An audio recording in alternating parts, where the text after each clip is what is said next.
Hey, what's going on? Coach Brian here with criticalbench.com. Thanks for watching. This video has everything you need to know about the glutes, okay? Not exactly how to, the right exercises to get strong glutes or whatever, but I'm going to break it down for you in a scientific manner, as keeping things as simple as I possibly can. There's a lot of things that you need to know when it comes to the glutes. Now, real quick, there's three parts of the glutes. You have your gluteus maximus, your gluteus medius, and your gluteus minimus. I'm going to be talking about the first two because those are the primary movers, and those two, the first two, glute max and glute med, are the most widely used and mostly responsible for your daily movements.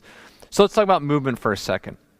You can categorize muscles into two groups. You've got your postural muscles and also your phasic or your tonic muscles. Your glutes are considered tonic muscles. And what I mean by that is those are the muscles responsible for movement, okay? The other ones are responsible for posture. So posture, real quick, you can't neglect posture. Glutes have a direct effect on your posture, not just at stance or rest, but also throughout movement. So we're going to talk everything for the next couple minutes about the glute max, and then we'll go into the glute meds. So gluteus maximus, if you're not familiar what it is, it's pretty much your butt cheek, your buttocks. The function of it is two really main functions is to extend the hip, but also to laterally rotate the leg and stabilize the sacroiliac joint deep within that hip socket, okay? So this is what the hip extension looks like, stepping back. This is what we do when we walk, we push off the ground. We'll talk about walking in just a moment. That's your hip extension. Laterally rotate, turn your leg out. If you see from the side, laterally rotate.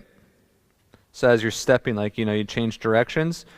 That's your glute max. Your glute max is mostly responsible for doing those two movements there. So when we walk, we shift our weight to one side. That helps stabilize that sacroiliac joint. Okay, you'll see the pattern that I'm trying to get across. So to talk about posture for a second. Posture is responsible for walking, for running, for jumping, skipping, sleeping, breathing, digestion. You name it, posture has a direct effect on your glutes. It's vice versa too. Your glutes have a direct effect on your spine. A lot of your feedback goes through the spinal cord to the glutes, and also in return, your glutes have to produce some feedback to get to the spine to go back to the brain. Might be confusing you a little bit. So let's circle back and let's talk about how our glutes and posture affect our gait or our walking pattern. Our gait is what we do when we walk, okay? Our arms swing, there's counter rotation, there's contralateral movement when we walk. But I need you to know two things about walking, okay, or your gait. You have two phases. One's a stance phase and one's a swing phase, okay? And your glute is it's a very strong player in the stance phase. So this is the stance phase. Look at my right side here. As I'm walking, I'm still in the stance phase. As I swing, that's the swing phase. Stance phase starts here. Glute is activated, and I'm walking. Okay? Hopefully that makes sense. So that is hugely responsible for the glute max doing its job. The second thing that you need to know about your gait and how the glute max plays with that is it's called the posterior oblique myofascial sling, okay? I see this a lot when training athletes and also sedentary individuals. Let's talk about the right glute for a second. Your right glute max is controlled or inhibited or restricted from your opposite lat. So think of a sling.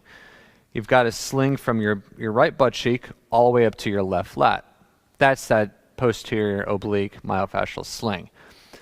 So if you have a tightness in your lats, leg length discrepancy, I'm not talking about femur length, even though that is something that does exist. I'm talking about the shifting of your pelvis. If you have something like leg length discrepancy or tight lats, your gait is going to become shifted. And what does that mean? Usually when things become shifted outside of your perfect good posture, that's when injuries and pain starts to exist, which is definitely not a good thing. We'll talk about some pain here in just a moment. So going back to the gait pattern, if you're walking, you should be walking symmetrically. I'm not telling you how to walk, But if your glutes aren't doing, the glute max is not doing its job, that sacroiliac joint is not going to be stabilized. Your pelvis is probably going to be shifted. It's going to pull down one side by contracting or over contracting your lat, which is not a good thing. So all of a sudden, if you're walking in a straight line, things are shifting how they shouldn't. Now you're being inefficient in your movement. And guys, we're just talking about walking here. We're not talking about squats. We're not talking about running or jumping or anything like that. We're just talking about walking. Very simple. And the glute max is pretty much the only thing that's responsible for stabilizing that and keeping the body in that forward linear motion. So hopefully you can see the importance of the glute max and its role with the gait. So now let's talk about the antagonistic view. Now, a lot of people, antagonistic is just opposing muscle. So we're talking about the glute max here. The antagonist or opposite opposing muscle would be the front, your hip flexors. So real quick side note is that a lot of people say, hey, you've got weak glutes. Strengthen your glutes, strengthen your glutes, strengthen your glutes. However, wouldn't it make sense if you're spending so much time strengthening it and you still have limitations and you still feel off balance and you still have pain, wouldn't it make sense to look at the opposing muscles and treat them instead of the site that is already strong? Makes sense, right? I've been doing this long enough, and I spent a lot of time in grad school looking at opposing muscles and how they work synergistically with the agonist muscle or the agonist prime movers. So instead of spending all your time focusing on the glute max by doing squats, deadlifts, things like that, all those are great. You want to spend a little more time on the hip flexors, your iliopsoas, your rectus femoris, your upper part of the quad, and start opening them up, because usually what happens is those muscle groups are too tight. They're restricted, whether it's from injury, whether it's from sitting too much. So certain stretches that you can be doing to stretch out the front part of the body is going to be highly recommended and even suggested that you should be doing in order to get the glutes to be firing as properly. Okay, so real quick, if you can't fully extend, this is the function of the glute max, is that extension of the hip. If your hips are too tight, what's going to happen is it's going to kind of restrict, and then things are going to start shifting. Okay, I know this is becoming overly complex, and I apologize, but I need you to understand that there's a lot going on within just the glute max. So that's a quick one-on-one on the function, anatomy, physiology behind the glute max. Now I'm going to share with you 3 common dysfunctions or pain examples, if you will, on what this all could mean for your glute max. So let's say you have tight hamstrings or even a tight lower back. That could mean your glute max is weak or delayed in its input. Simple as that. The second one is maybe you have better balance on one side. So you're balancing great on this side. Yeah, you can balance. On this side, you're just all over the place, okay? That usually means the same side glute is either weak or delayed in its input, okay? Now, I'll talk about delayed input in just a second. Now, let's say you have excessively tight lats. What that could also mean, let's say my left lat is really tight. Remember that sling I talked about? My right glute could be extremely weak or delayed in its input. So there's a lot of things that can go into effect, but I want to say the weakness of the glutes is the exact cause of it. It's usually a delayed input, which is usually caused by an antagonistic inhibition of the opposing muscles. Whoa, I know that I just completely blew you away right there. But all you need to know is that there's a lot more going on than just doing some glute bridges or doing some knee tucks or some squats or jumps. You need to look at the whole picture here. So the GMed, it's responsible for a couple different things similar to the Gmax, but it's largely responsible for laterally and medially rotating the leg and also helping with the abduction of your leg as well as flexion and extension. Pretty similar to the glute max. However, the thing that triggers the glute medius the most is any type of single leg standing. Hey, but look, don't we walk on one leg at a time? So the glute med or the GMed, whatever you want to call it, is also largely responsible for the stance phase of your walking, of your gait. So here, all my weight is shifted. Now it's on my right G med. As I step, my weight is shifted, okay? Trying to keep it overly simple, it's kind of difficult to do. But usually what's happened within the gait cycle is that the glute max is overworked and the glute medius is underworked, if that makes sense. It's weak, it's tightened. The glute med is responsible for pretty common injuries in the leg and also the hip. IT band syndrome and also tight piriformis. People are like, I need to stretch my piriformis. A lot of runners and jumpers experience this. It's usually because the GMed is most likely weak or delayed in its input. Pretty common that. So again, like I talked about the antagonistic view of the glute med, wouldn't it make sense to focus on the internal part of the leg, which is a lot of, can become the root of the issue, not so much out here, but since we do walk with the GMed, the glute medius, the adductors are pretty much neglected at that point, okay? So if I real quick had to tell you what to do to help strengthen and make your glutes flow a lot easier, focus on the opposing muscles, your hip flexors and your adductors. I learned in school at that the law of reciprocal inhibition, that in order to increase the strength of the muscle, you have to return muscle or restore muscle length or tone back into that muscle in order to gain that strength. Where a lot of people fall and they screw themselves up by going to strength first. So it's important to restore the length in the muscle, especially those tight muscles like I just mentioned, your adductors for your glute medius and your hip flexors for the glute maximus. So those are the two areas that you need to restore first in order to start building strength. So if you think you need to just strengthen your glutes just because everybody says they're weak, you need to strengthen them, well, think about this for a second.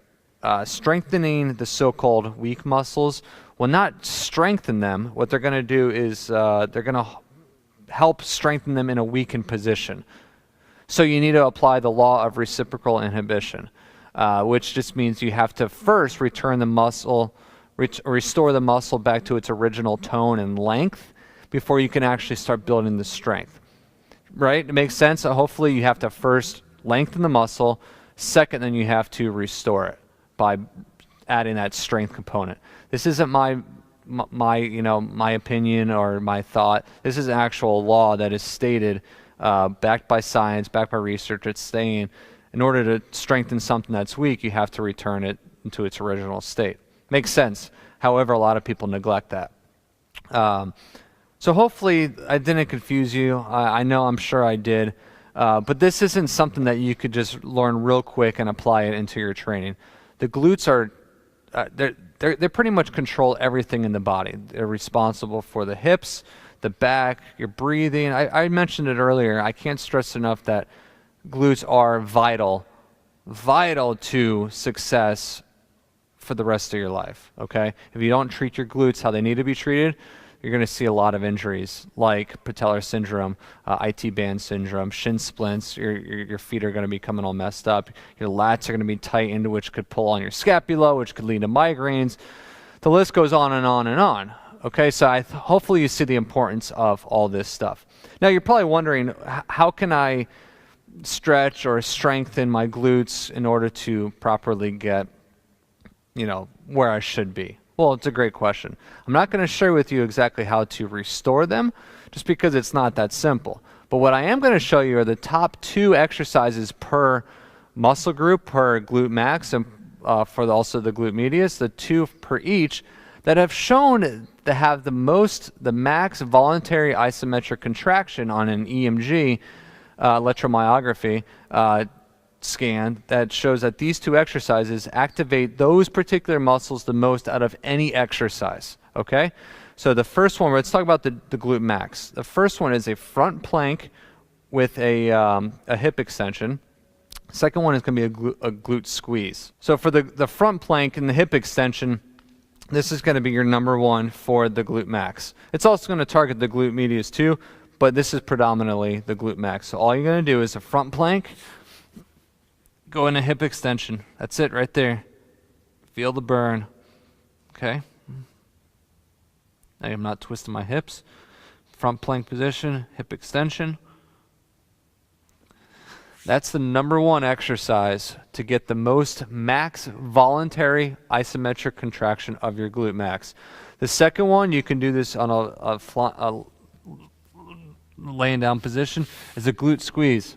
All you're doing is pinching your cheeks together. Squeezing, relax. Squeeze, relax. Now if you can, this is pretty cool. Try to start working on one glute at a time. Squeezing the right cheek, squeezing the left cheek. The reason why you want to try that, it's called a bilateral deficit. You're not going to feel as strong as you would, or even half as strong as you would squeezing both cheeks together. Also gives you a good sense of motor awareness on how to activate certain muscles when you need them to.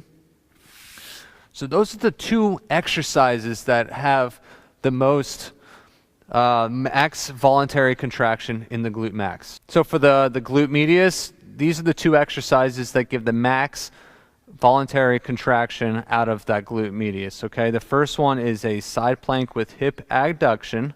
So you'll see that in just a second. The next one is a single leg squat. Like I said when we were walking earlier, single leg stance, anything on one foot really activates that glute medius. But actually when you go into a single leg squat stance, this can be done assisted, of course. So let's go to the floor for the side plank hip adduction. Okay, so we're on our side plank here. Gonna be focusing on that right side here. Pick that leg up, squeeze, and hold that. Now I'm not pointing my toes up. I'm keeping my foot parallel with the floor. I wouldn't be surprised if you actually start cramping up on that one. Again, that exercise is going to give the most contraction, the most squeeze, flex, if you will, in that particular movement there. So the next one, again, is single leg squat. This can be done on a wall. You know, you can have, it doesn't have to be a pistol squat. It can be a regular squat. So here, stand up. Sure, you're saying, yeah, that gets your quads. But anything when you're shifted off onto one leg, your gait is changed. Your biomechanics are going to be different than you would be on 2 feet. So those are the two exercises that you need to do in order to hit that glute medius as much as most as you can. So I know I just shared a whole bunch of information with you on the glutes. And I apologize if I went on tangents or if I lost you in the confusion. But the glutes aren't that simple to really understand its true value and how important they are with the body and how we move. So in a nutshell, if I had to just say, hey, do these couple things, you need to stretch out the opposite or opposing muscles with the glutes, and then strengthen the glutes with the exercises I just showed you. Again, that's just scratching the surface when it comes to glute training. There's something else that I know you might find beneficial too. It's a report that we wrote. It's called The 3 Best Ways to Improve Your Posture. We talk about things like glutes, muscle activation, and things like that. The report's right here. Click this box, give us your email, and we're going to send you a free copy of the report right away. If you can't click this box because you're on a mobile device, what you can do to get it is click the little arrow that's under our video here. That's going to open up our video description area. You'll see a link at the top there. Again, the report's The 3 Best Ways to Improve Your Posture. Click that first link you see at the top. Give us your email, and the report will be on its way to you. With that said, like us, like this video, share it with somebody you know, subscribe to our channel. Leave us some feedback. I know you're going to have a question or two, or maybe just a comment on this particular video. And if there's something that I didn't make sense, I'd love to help out and clarify anything that I might have confused you on. That's what the comment section's for. Again, Coach Brian Klepacki here with CriticalBench.com. Thanks for watching, and fire those glutes and wake them up. Have a good one. See you soon.